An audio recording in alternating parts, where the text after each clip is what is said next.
So, nilabas na nila Lenny yung part 2 ng Ahsoka makeup trend.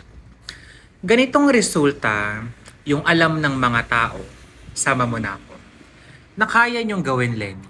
Maraming tao yung nakulangan sa una nilang gawa kasi alam ng mga tao na hindi ganito yung content na kayang gawin nila, Lenny.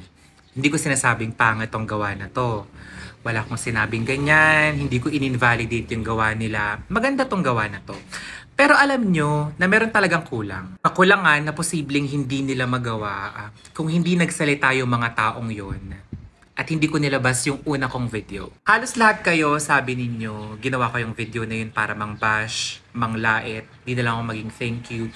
Pinihila ko sila pababa. Hindi ho yun yung dahilan. Ginawa ko yung video na yun kasi alam ko, una pa lang, na hindi yun yung best nila Lenny.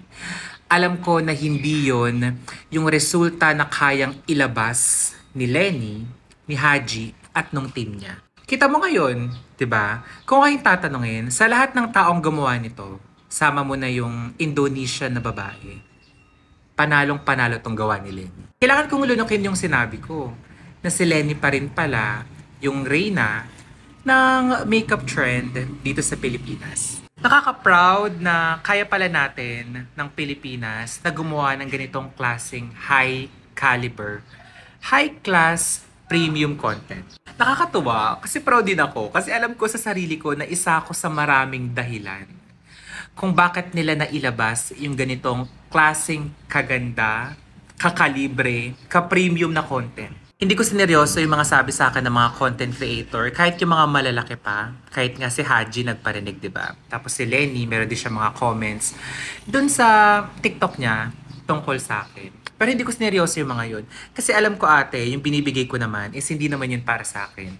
Siguro, tingin ng maraming tao, crab mentality, nangihila pang baba, inggitera. Kasi hindi nila naiintindihan yung punto na gusto kong sabihin. Yung punto na kailangan may isang taong magsabi ng katotohanan para maitama yung katotohanan na yun. 'Di ba? Parang dito ate, kung makikita nyo tong part 2 ni Lenny, sobrang perfect.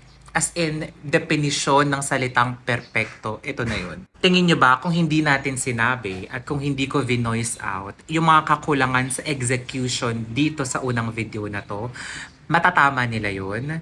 Maririnig nila na dapat pala ganito, ganyan, ganyan. Hindi eh. Sa sobrang ganda at sa sobrang ayos, sa sobrang perpekto ng pagkakagawa nitong part 2 na to, wala akong magagawa pero kailangan ko talagang lunukin yung sinabi ko na yun.